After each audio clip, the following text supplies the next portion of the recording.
So today we are going to study the structure of neuron. This is structure of a single neuron. Neuron is a structural and functional unit of our nervous system. Our brain and spinal cord are made up of nervous tissue. So the basic cell of nervous tissue is a neuron. Structural and functional unit of nervous system. The number of a neuron in a particular part of brain or spinal cord will not be fixed. The shape and size will not be fixed of the neuron, but every neuron will have certain parts which will be common. Like for example, it will have cell body, dendrites, axon, telodendrites, and synaptic knob. We are going to study these. We are going to understand the structure of neuron. कोई भी neuron का size या shape exactly same नहीं होगा, थोड़ा different हो सकता है उसका साइज, लेकिन हर न्यूरॉन में कंपलसरी कुछ पार्ट्स होंगे, जैसे cell body, axon, dendrites, telodendrites. Now this is a basic structure of neuron. Cell body एक ओवल या राउंड पार्ट होता है विद न्यूक्लियस. सेल बॉडी के अंदर न्यूक्लियस होगा और cytoplasm. Cell body gives branches, outgrowth. Cell body से outgrowth grow होंगे जो डिवाइड होके डेंड्राइट्स बनाते. Thin nerve fibres, dendrites. Thin nerves जाएंगे, ब्रांचेस, उसको बोलते हैं डेंड्राइट्स. डेंड्राइट्स का फंक्शन क्या होता है? डेंड्राइट्स हेल्प करेंगे एक न्यूरॉन को दूसरे ऐसे ही न्यूरॉन से कनेक्ट करने में. Cell body will grow downward. Cell body आगे चल के नीचे ग्रो करती है एक लॉन्ग इलोंगेटेड स्ट्रक्चर में, जिसको बोलते हैं एक्सॉन. एक्सॉन के अंदर भी साइटोप्लाज्म जैसा लिक्विड होगा, but it is called axoplasm. Axoplasm.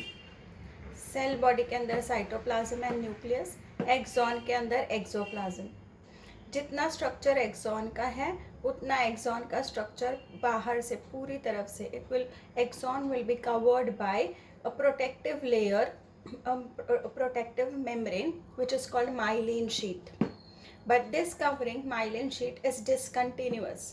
It is not continuous. Myelin sheath जो कवरिंग है वो कंटिन्यूस नहीं होगा एक्सॉन पे, कुछ पॉइंट्स पे वो एब्सेंट होगा. जहाँ पे माइलिन शीट एब्सेंट है वो रीजन, वो पॉइंट को बोलते हैं नोड ऑफ रैनवियर.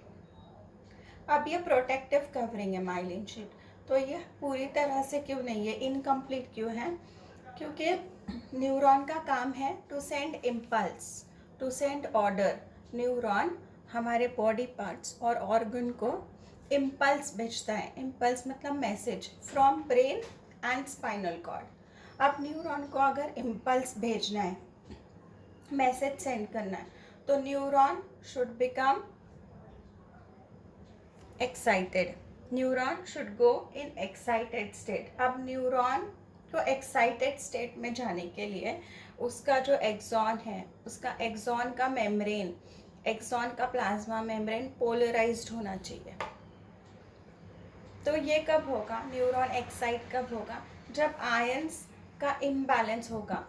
एक्सॉन के अंदर और एक्सॉन के बाहर आयंस का इम्बैलेंस, आयन कॉन्सेंट्रेशन ग्रेडियंट उसको बोलते हैं, वो क्रिएट होना चाहिए.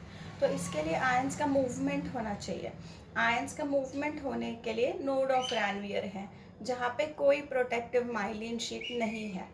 अगर माइलिन शीट होगी तो आयंस कहीं से मूव इन एंड आउट कर ही नहीं सकते. नेक्स्ट, एक्सॉन, जहाँ पे एक्सॉन का स्ट्रक्चर ख़त्म होता है. एक्सॉन बहुत लॉन्ग स्ट्रक्चर होता है, बहुत लॉन्ग इलोंगेटेड स्ट्रक्चर. एक्सॉन जहाँ पे एंड होता है, एक्सॉन नाउ डिवाइड्स इनटू 2 और 3 ब्रांचेस. ये 2 ब्रांचेस जो एक्सॉन के होंगे उसको बोलते हैं कोलैटरल्स या axon collaterals. Axon collaterals at their end give divide and redivide and give thin branches. These are called telodendrites. Axon के कोलैटरल्स डिवाइड और रीडिवाइड होकर फाइन आउटग्रोथ्स देते हैं, जिनको टेलोडेंड्राइट्स बोलते हैं. अब डेंड्राइट्स और टेलोडेंड्राइट्स में क्या डिफरेंस है? डेंड्राइट्स सेल बॉडी के आउटग्रोथ्स है और टेलोडेंड्राइट्स एक्सॉन कोलैटरल के आउटग्रोथ्स हैं। टेलोडेंड्राइट्स के पास एक और एडिशनल स्ट्रक्चर है जिसको बोलते हैं सिनेप्टिक नॉब। ये round bulging bulb like structure, synaptic knob. अब ये सिनेप्टिक नॉब सिर्फ टेलोडेंड्राइट्स के पास क्यों है? क्योंकि टेलोडेंड्राइट्स या तो दूसरे न्यूरॉन से कनेक्टेड होंगे या तो हमारे मसल और ऑर्गन से कनेक्टेड होंगे। तो जब भी ये न्यूरॉन से एक इम्पल्स मैसेज फॉरवर्ड जाएगा, वो एक्सॉन से जाएगा and then it will enter into telodendrites, और टेलोडेंड्राइट्स के बाद वो नेक्स्ट न्यूरॉन या हमारे मसल्स में फॉरवर्ड होगा। तो जब इम्पल्स या मैसेज फॉरवर्ड होता है तब ये जो स्ट्रक्चर है सिनेप्टिक नॉब, वो कुछ इम्पॉर्टेंट केमिकल्स रिलीज करते हैं। वो इम्पॉर्टेंट केमिकल्स क्या होते हैं हम आगे के वीडियो में देखेंगे। So this is structure of a neuron. Important points क्या है? कोई भी न्यूरॉन का size will not be fixed.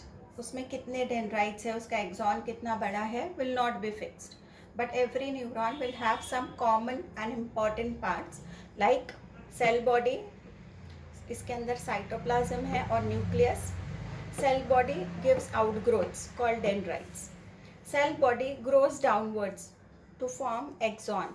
इसका मतलब एक्सॉन क्या है?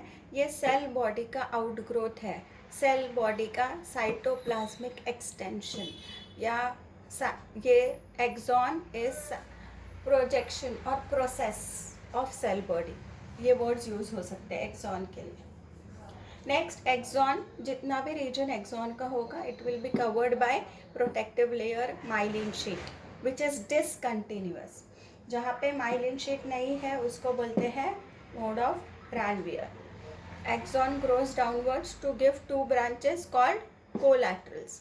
कोलैटरल्स के एंड पे होते हैं telodendrites with synaptic knob. A neuron is the largest cell of animal body. A human brain will have approximately 86 billion neurons. All total neurons in human brain are approximately 86 billion in number. Neuron animal body का सबसे large cell है। Neurons after the birth of animal do not divide. Neurons में बाकी सारे cell division के जैसा division नहीं होगा after the birth of animal. So हम ह्यूमंस या कोई भी एनिमल जब हम बॉर्न होते हैं उसके बाद न्यूरॉन्स का डिवीजन रुक जाएगा। Every neuron will have 3 important region: cell body, axon, dendrites. Cell body को साइटोन भी बोलते हैं।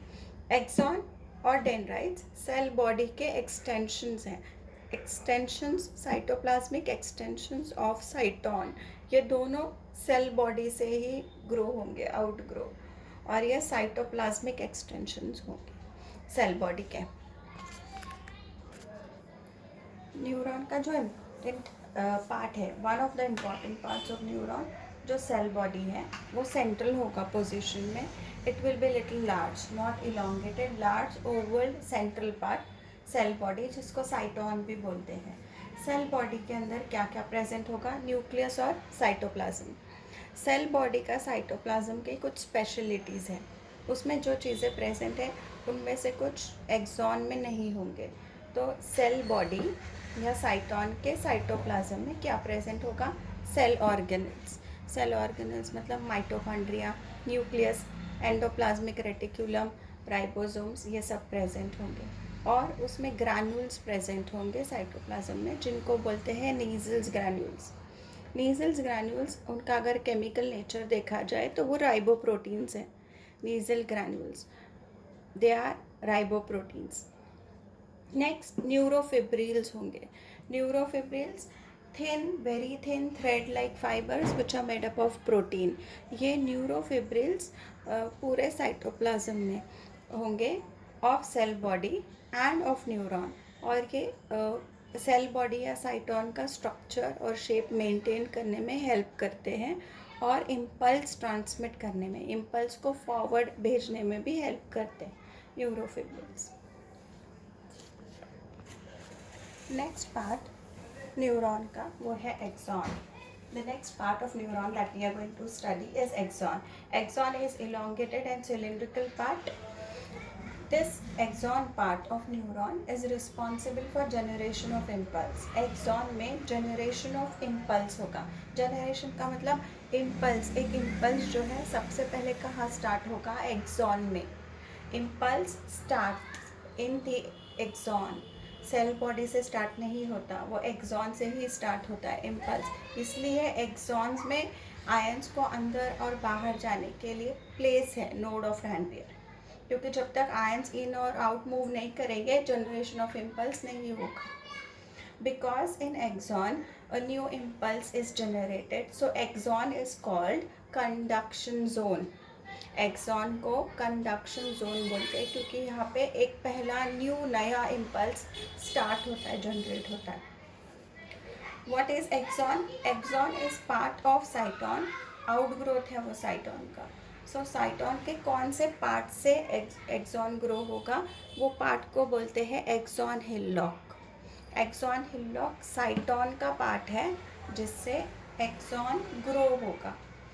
जहाँ पे एक्सॉन एंड होता है वहाँ पे होते हैं कोलैटरल्स. हम डायग्राम में देख चुके हैं. और कोलैटरल्स के एकदम लास्ट एंड में जहाँ पे एक्सॉन का स्ट्रक्चर पूरा ख़त्म होगा वहाँ पे होंगे टेलोडेंड्राइट्स विद सिनेप्टिक नॉब. अब एक्सॉन के स्ट्रक्चर में क्या क्या चीज़ें होगी? बट ऑब्वियस एक्सॉन है, उसका खुद का प्लाज्मा मेम्ब्रेन होगा और वो प्लाज्मा मेम्ब्रेन को बोलते हैं एक्सोलेमा. वो प्लाज्मा मेम्ब्रेन को बोलते हैं एक्सोलेमा. और उसके साइटोप्लाज्म को बोलते हैं एक्सोप्लाज्म. एक्सोप्लाज्म साइटोप्लाज्म है एक्सॉन का. अब ये जो साइटोप्लाज्म है जो एक्सॉन के अंदर है मतलब एक्सोप्लाज्म में नीजल्स ग्रैनुअल्स नहीं होते हैं, कम्प्लीटली एब्सेंट. इसमें माइटोकॉन्ड्रिया होगा, राइबोसोम्स होंगे, प्रोटीन्स होंगे, वाटर होगा, सारे कंटेंट होंगे, बट नीजल्स ग्रैनुअल्स नहीं. नीजल्स ग्रैनुअल्स नहीं होने वाले. नीजल्स ग्रैनुअल्स एब्सेंट होते हैं, इसलिए ये ट्रांसपेरेंट अपीयर होता है माइटोकॉन्ड्रिया के अंदर. इस जहाँ पे भी माइटोकॉन्ड्रिया के अंदर ट्रांसपेरेंट वाइटिश पार्ट अपीयर होता है उसको वाइट मैटर बोलते हैं.